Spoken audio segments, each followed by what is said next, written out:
Vamos então falar agora com o presidente executivo da Asgav, José Eduardo Santos, a quem a gente agradece por esse tempo aqui conosco no Conexão Rural, presidente, para falar um pouquinho sobre a nossa avicultura. Temos números positivos aí, principalmente em relação à exportação do frango, retomando, me parece, aqueles patamares, né? Até pode-se dizer antes da pandemia, já que nós tínhamos um crescimento. Eu gostaria que o senhor fizesse essa avaliação para nós e falar um pouquinho sobre o mercado interno também aqui de consumo. Muito bom dia. Bom dia, e de início já agradeço o convite, a oportunidade, né, para estar podendo falar e levar informações aí da nossa avicultura. E realmente, nós estamos no momento agora, em relação ao mercado externo, em relação, né, à demanda do nosso produto avícola, no momento agora bem interessante, porque no início do ano a gente não tinha essa expectativa toda, né, desse crescimento, tanto da proteína carne de frango, quanto a proteína ovos, né? E acusamos agora, vemos nos últimos 2-3 meses, né, acusando um aumento médio dos volumes em torno de 8% a 9%, né, sempre comparado com o igual período do ano anterior, né, e também em receitas aí, atingindo aí também faixas de 25% a 30% superior aí ao período anterior. O que se deve isso, né? Nós temos que entender também porque essa demanda aí do produto avícola, né? Tem vários fatores que estão hoje, né, sendo muito divulgados pela mídia, né? Uma situação na União Europeia, que é a guerra Rússia-Ucrânia, né, que mexeu ali com o fluxo de grãos, mexeu com o comércio, né, Ucrânia, Rússia, né, até a Ucrânia que abastecia alguns países também, né, com ovos, né, tem ali o fluxo também de carne de frango com a Rússia, e tem as questões de embargos, tem as questões todas que estão dificultando aquele mercado. Então, né, as atenções se voltam para o Brasil, né, para suprir, né, algumas necessidades ali, né, de alimentação da população. Outro fator que a gente também não pode deixar de citar e que nos preocupa muito, né, apesar de abrir portas para o Brasil, né, é a situação sanitária na Europa, nos Estados Unidos, né, que é a influenza aviária, a famosa gripe aviária, né, que dizima milhões de aves, né, milhões de aves, quando essa enfermidade ela se instala na criação, né. E isso também mexe com o mercado comercial, mexe com o mercado de vendas, com o mercado de prospecção, com o mercado estrutural de produção, com o mercado indireto, né, porque é uma enfermidade de alta patogenicidade que está na lista das doenças graves da OIE, da Organização Mundial da Saúde Animal, né, e isso também tem, né, dado para o Brasil, que é livre de influenza aviária, tem um status livre, a condição de atender alguns mercados. E também não poderia deixar de citar a produção brasileira, né, a qualidade do produto brasileiro, seja carne de frango, seja ovos, né, tem seguido padrões, né, justamente para atender, né, as necessidades dos consumidores das mais diversas regiões do país, do mundo, né, e com um compromisso do setor. Presidente, para quem é que a gente mais está vendendo frango hoje?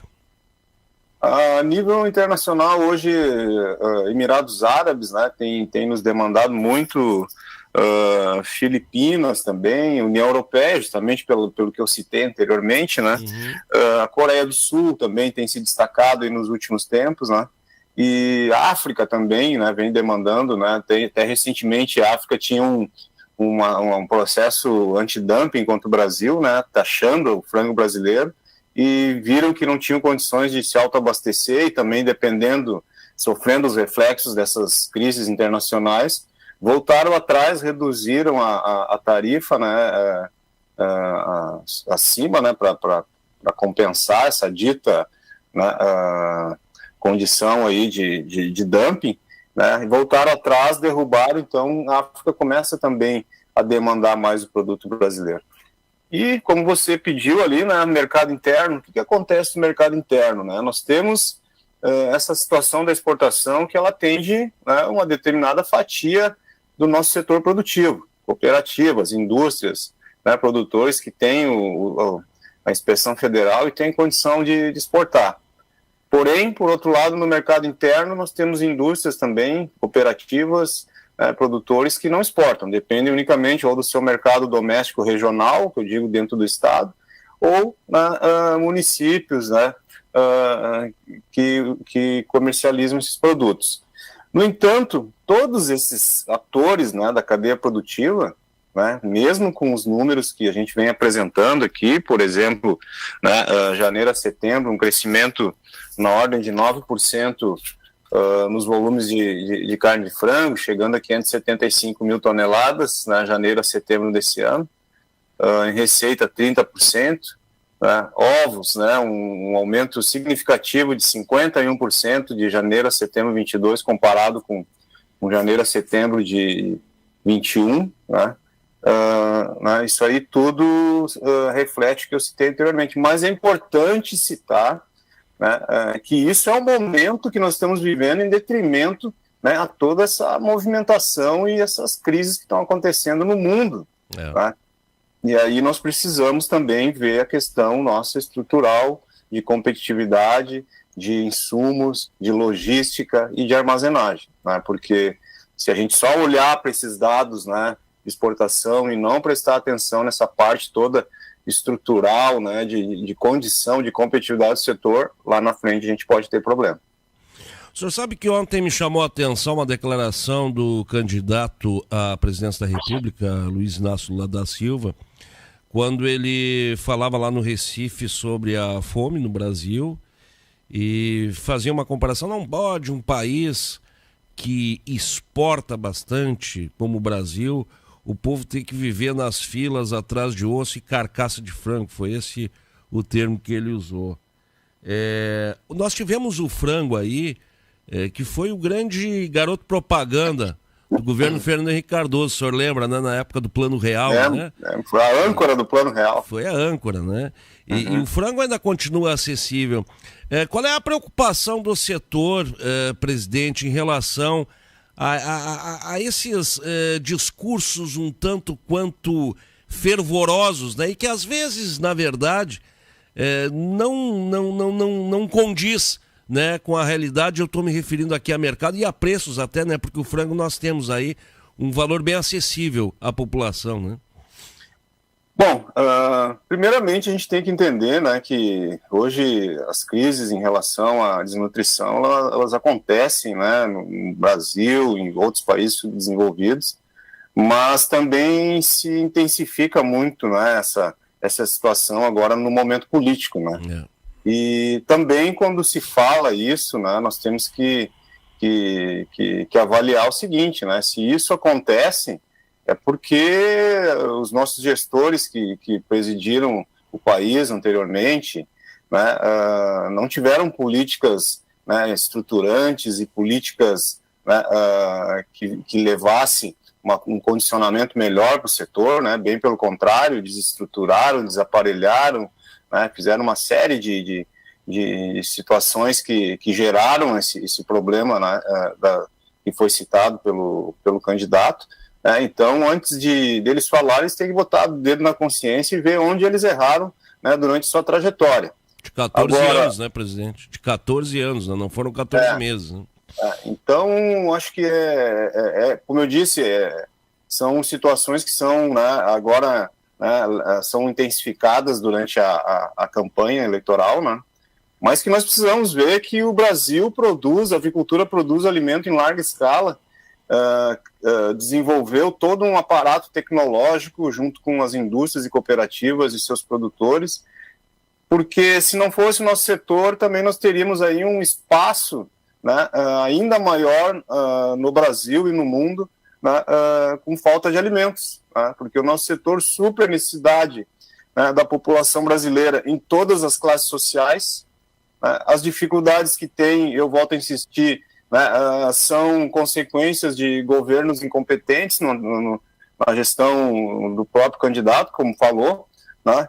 E isso acaba gerando essas dificuldades nos países. Porém, né, nós temos que buscar a melhoria, e também, né, o atual governo também tem suas falhas, também precisa intensificar uma política mais abrangente no que se refere, né, a essa situação de geração de empregos, de renda, né, porque se tem fome é porque não tem emprego, se tem dificuldades em determinadas regiões do país, né, é que precisa se traçar um plano, né, estrutural para buscar a solução disso. Eu acredito que ambos, né, os candidatos devem ter isso, né, no seu plano de governo, justamente para erradicar isso, né? Infelizmente, nós tivemos uma pandemia que prejudicou muito o desenvolvimento, né, dos planos desse governo, ou qualquer outro governo que tivesse durante a pandemia, né, e tivesse competência de colocar um plano, né, de recuperação da economia, né, de desenvolvimento, né? Se não tivesse a pandemia, poderia ter sido diferente, mas tivemos uma pandemia,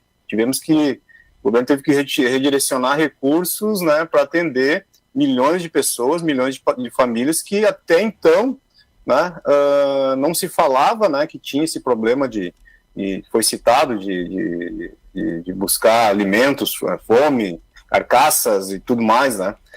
E aí, isso aí, então, deu condições da população, nesse período crítico, se alimentar. Agora, nós pensamos para frente, né, estamos no quase pós-pandemia, e com isso, né, a gente busca, né, comprometimento, seja governo A, B, C ou D, né, de revitalizar a questão do emprego, né, de buscar, né, diminuir o gasto da máquina pública, né, e também atender prioridades e setores que contribuem consideravelmente com a balança comercial, que é o nosso agro, que vem demonstrando isso, né, ao longo dos anos, numa história, né, de evolução, de crescimento, de tecnologia, de geração de renda, de empregos.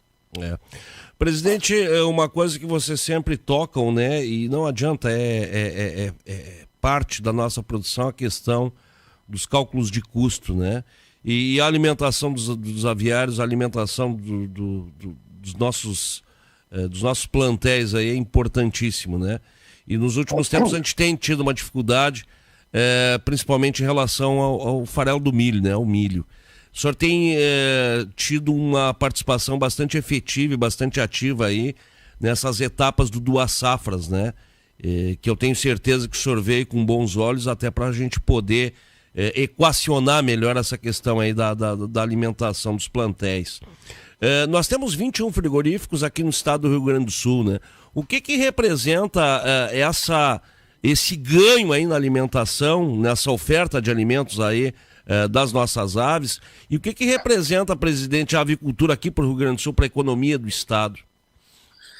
Bom, isso é um tema, né, bem interessante, um tema prioritário, é um tema que nós estamos trabalhando, como você mesmo comentou, né, eu tenho participado aí, não consegui na última por conflito de agenda, mas participei das 4 primeiras edições do Fórum Duas Safras. Agora, terça-feira, estou me deslocando para Cruz Alta, né, para mais uma etapa, né, e desde que eu conheci, né, o projeto nos bastidores, lá na Farsul, quando o presidente Gedeão, o economista Tony da Luz, né, me convidaram para conhecer, eu vi algo diferente do que foi proposto nos últimos anos. Eu já tenho uma certa estrada aí na avicultura, né, tivemos várias tentativas de reverter essa situação do déficit de milho no Rio Grande do Sul, que é o que nos trava o nosso crescimento. A avicultura, ela estagnou, nossa avicultura era a segunda maior produtora, a segunda maior exportadora. Hoje nós estamos nos segurando no 3º lugar do ranking de produção e exportação, né, porque nós temos aí algumas características no Rio Grande do Sul, né, de persistência, de empreendedorismo, né, a produção rural comprometida, né, a produção integrada. Então tem todo um arcabouço assim, de esforços e trabalho que a gente usa aí para esse setor se manter na 3ª posição. Mas, infelizmente, nós temos esse déficit histórico, e o programa do Safra mostrou que, de uma forma mais coletiva, né, que é o que ele traz de proposta, né, que ali você vê várias entidades estão ligadas ao agro, né, de outras atividades, como o próprio arroz, né, de instituições que buscam ali entender os nossos setores e ver as perspectivas. É o que nós levamos no Fórum do Safras, levamos a realidade do nosso setor, né, que está estagnado, que há possibilidade de crescimento, mas precisamos resolver esse gargalo que é o déficit, que nos gera um custo e automaticamente, um custo elevado e automaticamente perda de competitividade. Porque quando nós temos que buscar, só esse ano, quase 3.800.000 toneladas fora do Rio Grande do Sul, nós estamos pagando um milho mais caro que o estado do Paraná, que o estado de Santa Catarina. Santa Catarina até que não, porque também é deficitário. Né? Mato Grosso, outros estados. Então tudo isso impacta, né, na nossa condição de competitividade. E a avicultura hoje, por Rio Grande do Sul, é um setor, né, que atende, né, muitas pessoas, muitas famílias, né, é o terceiro maior produtor, como eu disse, do Brasil, produz em torno de 1.700.000 toneladas de carne de frango por ano, exporta, devemos fechar o ano com 740 mil toneladas, na produção de ovos também, esse ano devemos fechar em torno de 2.600 a 3.000 toneladas de exportação, e com isso, né, a gente vem trazendo para o Estado, né, todo esse desenvolvimento socioeconômico, que é geração de empregos diretos, quase 30 mil, 35 mil, indiretos, todos o universo de atividades indiretas, seja embalagem, seja equipamento, seja grãos, seja a parte nutricional como um todo. São vários setores que estão ramificados com nossa avicultura, né, que é preciso que os nossos governantes entendam isso, na hora de fazer as políticas de corte de incentivos fiscais, de aumento de carga tributária, né, eles têm que entender que se nos der melhores condições de competitividade, nós vamos estar contribuindo ainda mais com o desenvolvimento socioeconômico do Estado. Nós estamos aqui numa região produtora de arroz, na metade sul, né, presidente? E sempre que vem o assunto ração da avicultura e também da suinocultura, vem a possibilidade do uso dos derivados de arroz. Como é que o senhor vê isso aí? Já entrou em pauta isso aí para vocês? É possível o uso?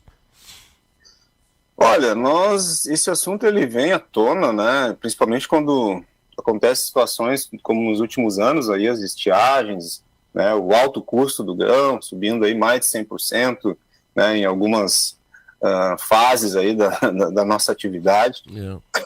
Então já foi sim trabalhada essa política, essa tentativa, né, de tornar aí. Algumas indústrias até usam, né, o arroz ainda, mas ainda não é uma cultura, né, do setor. Né? A gente tem toda uma complexidade nas fábricas de rações do setor que estão estruturadas para trabalhar com no máximo 2 variedades de grão, farelo de soja, milho, uma terceira, trigo, né? E aí se faz as adaptações quando se está, né, numa situação muito crítica. Algumas conseguem fazer adaptação para usar o arroz. Não é impossível, mas, né, ainda precisa se discutir muito com os nutricionistas, né, da ração animal, com o pessoal da fábrica de ração, né, trabalhar essa questão de equiparação de preços, né. Não é um mercado, não é um grão que é descartado, né? Mas ainda a gente precisa avançar aí na avaliação aí de como usar mais. Assim como o trigo, né? O trigo, né, vamos ter aí uma safra recorde, né? A gente acompanha que isso também é muito pelo desempenho, né, da BPA, da Farsul, né, nosso das Gávea aí interagindo, né? O pessoal do trigo aí também, né? Ecoagro, né, as cooperativas todas aí. Só que a gente também esbarra às vezes nas questões econômicas, né?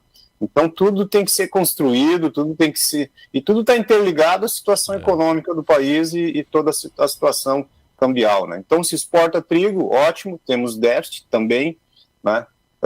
Se exporta milho, ok, né? Mas nós temos que pensar sempre, né, de atender a demanda dos setores de proteína, converter esse grão aqui dentro em proteína, agregar valor, né, e que todos saiam ganhando aí, haja um equilíbrio nesse mercado. É que em breve já comecemos a ter, né, presidente, já os resultados desse programa fantástico que é o Duas Safras, essa ação aí que envolve todas as entidades aí, em nome da maior produtividade e de maior renda, seja para o produtor, seja para a indústria também. Quero lhe agradecer muito aí pela sua participação no nosso Conexão Rural, sempre à disposição de vocês. Eu que agradeço, acho que é de extrema importância ter esses espaços aí, poder falar do crescimento, do desempenho do nosso setor, mas também, né, como eu citei lá no meio da nossa conversa, é preciso que os atuais, os futuros governantes, né, avaliem bem a nossa condição de competitividade, que agora nós estamos tendo esse espaço em detrimento de algumas crises que estão acontecendo lá fora, mas nós estamos com fragilidade e dificuldades que são necessárias aí um programa específico de atenção os nossos setores. Um abraço, um bom final de semana a todos.